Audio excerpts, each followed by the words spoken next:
Баршаңа сәлем, кино шоу сүйер қауым, арнамыздың кезекті видеосын тамашалауға әзірлене беріңіздер. Бүгін 2018 жылы шыққан Болли атты комедиялық фильмнің сюжетін таныстыратын боламыз. Фильмнің бастапқы кадрларында мектеп ішінде Майлз бастаған жігіттер осы жердің бастығы секілді алшаң басып келеді. Мұндағы кімге әлі келсе соған тиісу бұлардың мектептегі істері. Джимми атты толық жігіт те осылардан зардап шегуші. Бұлар оған қанша келіп тиіседі, томпақ жігіт әлі күнге дейін оларға қарсы шыққан емес. Джиммидің жанында екі досы бар, олар Бобби мен Энди. Дос дегенде қиналғанда көмектессе, бұлардың күші тек жынды болып әзілдесуге ғана жетеді. Джиммидің бұдан басқа жақындарына тоқталсақ, Энди оған қамқор болатын ата-анасы бар. Ал үйге келгенде Джиммидің бар жұмысы тамақ жеу, өзін тоқтатпастан тәттіден опырып отыра беретін. Келесі күні мектепке барар жолда Джиммиді Майлз бен оның жігіттері ұстап алады. Оны қорқытып ақша талап етеді. Жай ақша емес, $100. Ал Джиммидің мұндай ақшаны тамамламайтындығын айтса, Майлз таппасаң туды деп кетіп қалады. Ғанда Майлз өз әдетінше Джиммидің досы Боббиді мазақтайды. Сабақ біткеннен соң Джимми оны жұбатып, оларды асханаға өзім төлеймін деп алып барады. Ертеңінде тамақты өкіртіп жеп отырған Джиммиге достарының бірі сыныптас қыз Эндриннің оған қарай беретіндігін айтады.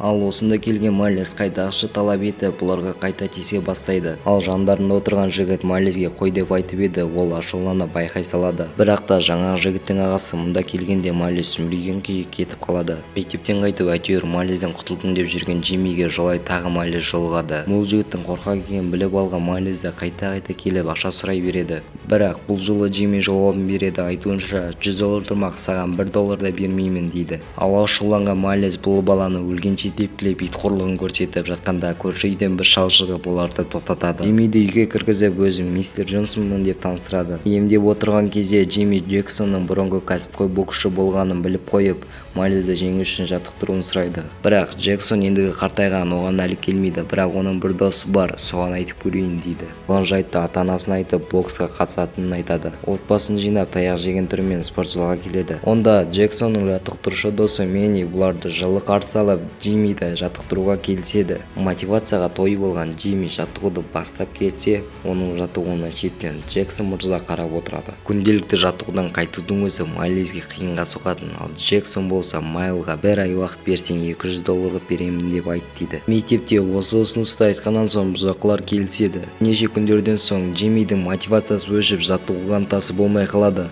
Айтуынша өте қатты шаршапты. Жаттығушы Мэнди да Джексон да байқап жүрген болатын. Айтуларынша Джимми доқтансынып қалған, шаршау деген уақытша зат дейді. Отырғанда Джексон мен Джиммидің әңгімесінде бала қанша жаттықса да ештеңе шықпайтынын, Майлзды жеңе алмайтындығын айтады. Үйге келгенде әкесізірек қолдаудың орнына ештеңе шықпаса, босқа өзіңді қинама дейді. Бар уақытын білімге арнап, ертең балалы болғанда оларды спортқа бересің деген ақылымды айтады. Мектепке келген Майлз Боббиға тиіседі. Таяқ жеген досын жұбатуға келген Джиммиге Бобби осыдан басқа вариант жоқ деп айтады.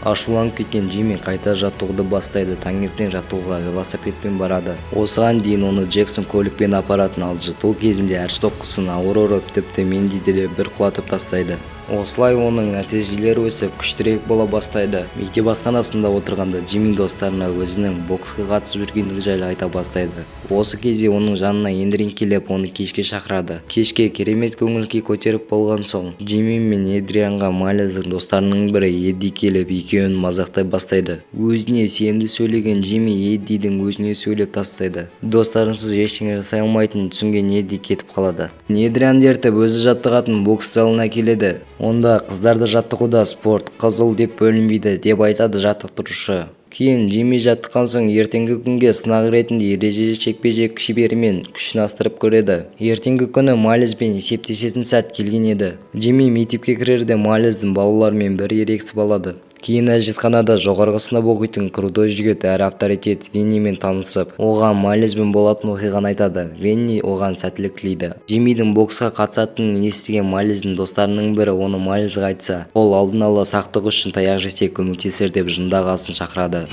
Билли стальная челюсть.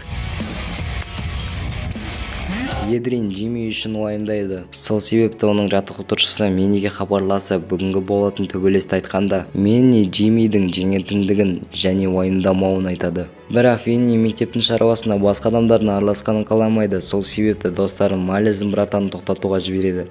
Ал көптен күткен төбелес сәті келеді. Мектептегі төбелес құмар қыздар мен ұлдар осында жиналып Джиммидің таяқ жегенін көруге асық. Ал төбелес басталғанда Джимми Майлздың бір рет жұдырығының дәмін көрсе, кейін өзі де ұрып үлгереді.